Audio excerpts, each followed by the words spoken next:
ये विद्यार्थियों, आज सॉल्यूशन इकाई के अंतर्गत विलयन की सांद्रता पद के अंतर्गत हम विलयन की नॉर्मलता या नॉर्मलिटी ऑफ ए सॉल्यूशन के विषय में अध्ययन करेंगे।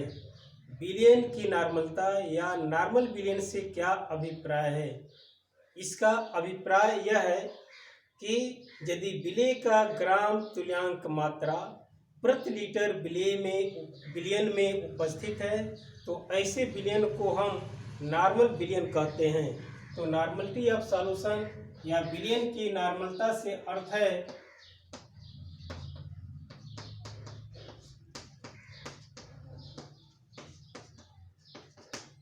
कि विलय का ग्राम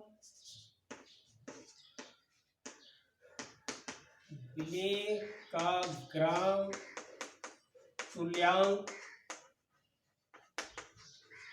मात्रा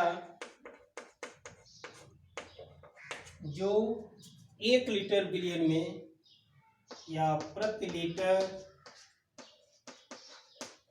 विलयन में उपस्थित है या विलय है,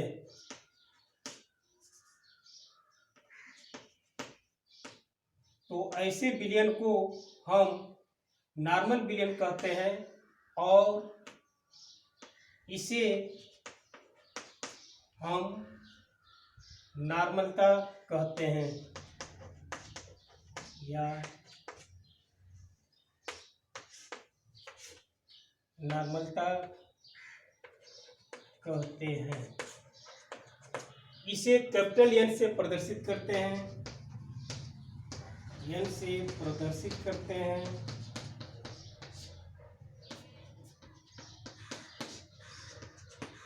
और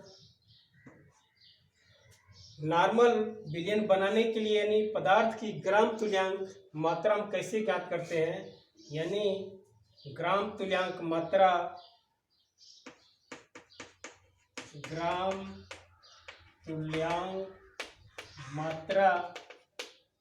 बराबर यदि विलय का द्रव्यमान ग्राम में दिया हुआ है जिसे हम W से प्रदर्शित कर सकते हैं, तो विलय का द्रव्यमान बटे विलय का तुल्यांकी भार जिसे हम E से प्रदर्शित करते हैं।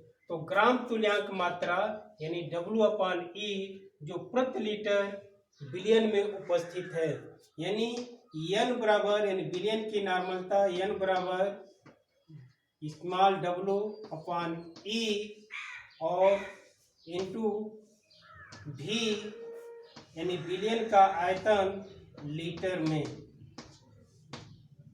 और यदि विलयन का आयतन मिलीलीटर में दिया हुआ है तो लीटर में आयतन ज्ञात करने के लिए हम V/1000 यानी विलयन का आयतन हम लीटर में ज्ञात कर सकते हैं। 1000 ml बराबर 1 लीटर।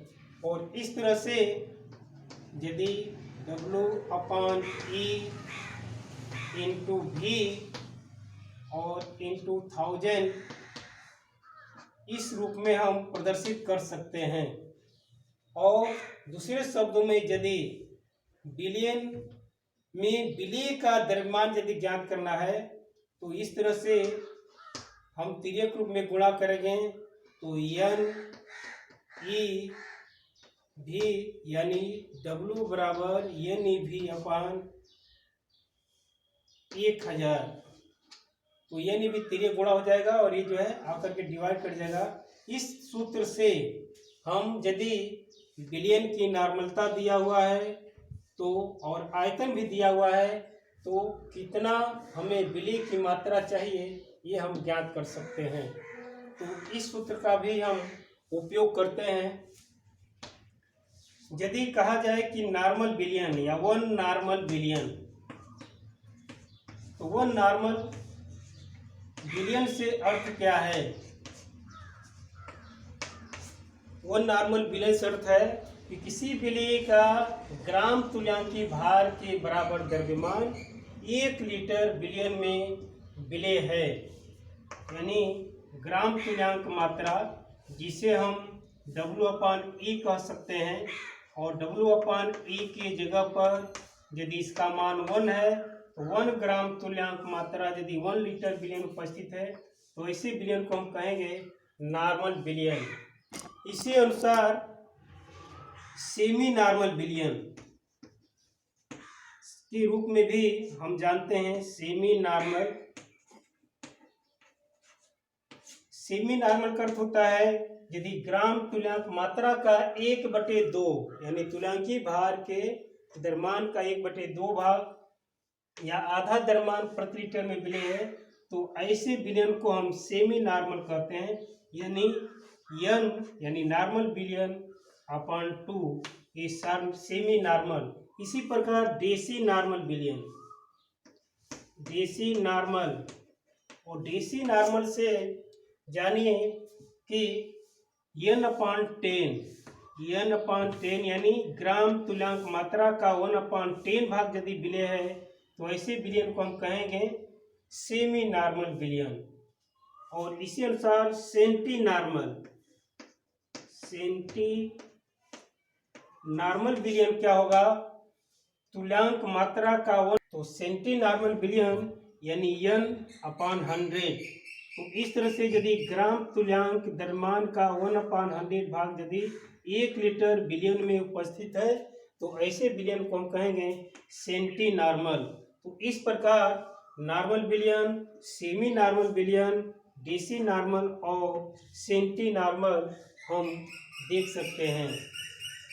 इसके अतिरिक्त यदि हमें विलय का द्रव्यमान दिया हुआ है तो और भी आइटम यदि बनाना है तो विलय का कितना द्रव्यमान चाहिए, इस सूत्र से हम ज्ञात कर सकते हैं। यदि कहा जाए उदाहरण के रूप में कि एक HCl विलयन में 0.25 n HCl विलयन है, HCl विलयन है, तो इसका क्या अभिप्राय है? तो ऐसे विलयन का अभिप्राय यह होगा कि उसके ग्राम तुल्यांक का 0.25 ग्राम प्रति लीटर में उपस्थित है या 0.25 नॉर्मल या ग्राम तुल्यांक मात्रा 1 लीटर विलयन में विलय है। तो ऐसे हम इसे परिभाषित कर सकते हैं। दूसरे शब्दों में यदि दूसरे उदाहरण देखें कि यदि 3.6 ग्राम HCl 100 ml जल में विलय है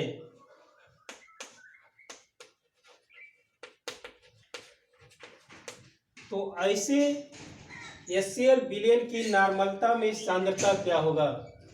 विलय है तो ऐसे विलयन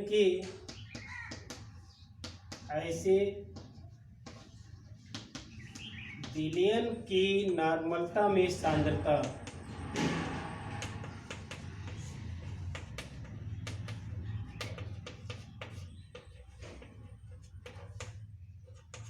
क्या होगा? इसे हल करने के लिए हम देख सकते हैं पहले नंबर ऑफ तुल्यांक या विलयन की नॉर्मलता n बराबर नॉर्मलता n बराबर विलय का द्रव्यमान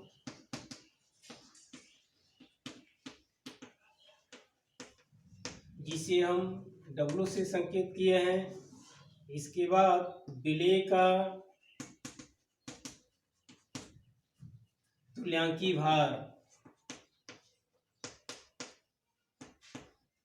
जिसे E से संकेत किया गया है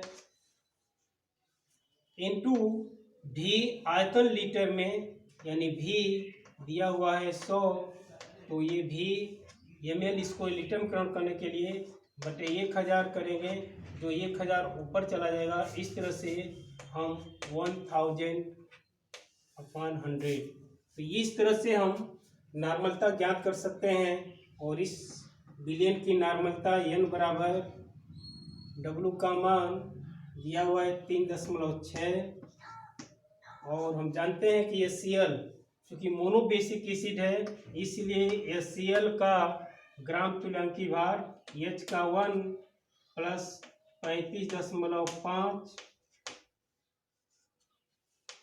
और इस तरह से यदि इसको करेंगे तो 36.5, अगर इसको ग्राम में व्यक्त करें तो 36.5 इक्विवेलेंट वेट। तो इस तरह से तुल्यांकी भार 36.5 और इंटू 1000/100, ये 2 शून्य कैंसिल हो जाएगा। और इस तरह से यदि इसे हम हल करते हैं तो इस रूप में 3.6 क्योंकि 10 3 36.0 10 से मल्टीप्लाई करने पर 36.5, तो ये यदि हम हल करेंगे तो लगभग 1 या 0.9 के अंतर्गत इसका नॉर्मलता विलयन में सांद्रता होगा। तो इस प्रकार हम इस विलयन की या HCl विलयन की नॉर्मलता ज्ञात कर सकते हैं। और यदि ऐसे ही किसी दूसरे में यदि नॉर्मलता दिया हुआ है तो इसकी सांद्रता नॉर्मलता दिया हुआ है तो कितना विलय की मात्रा होगा वो भी हम ज्ञात कर सकते हैं। धन्यवाद। रासायनिक अभिक्रियाओं में किसी भी अम्ल का एक तुल्यांक क्षार के एक तुल्यांक को उदासीन करता है और उसी अनुसार उत्पाद भी एक तुल्यांक प्राप्त होता है। यदि उत्पाद एक से अधिक है तो प्रत्येक का एक तुल्यांक प्राप्त होता है। तो इस तरह से यदि रासायनिक अभिक्रिया में किसी पदार्थ का ग्राम तुल्यांक दिया हुआ है तो उत्पाद कितना बनेगा इसकी हम गणना कर सकते हैं। और यदि नॉर्मलता और आयतन हमें ज्ञात है तो नॉर्मलता इस सूत्र से यानी N बराबर W/E/V/1000, इससे यदि हमें N/V करेंगे तो W/E ये ग्राम तुल्यांक होता है यानी इक्विवेलेंट वेट, ग्राम तुल्यांक मात्रा, और ये बराबर हो जाएगा NEV ग्राम तुल्यांक यानी N/V। तो इस तरह से किसी भी पदार्थ का यदि ग्राम तुल्यांक मात्रा ज्ञात करना हो तो उसकी नॉर्मलता इंटू दिए हुए आयतन में गुणा करने पर ग्राम तुल्यांक मात्रा ज्ञात हो सकता है। इसी अनुसार यदि मिली तुल्यांक ज्ञात करना हो तो यहाँ पर ग्राम तुल्यांक का 1000 से डिवाइड कर देंगे तो मिली तुल्यांक ज्ञात हो जाएगा। तो इस तरह से हम ग्राम तुल्यांक मात्रा भी देख सकते हैं।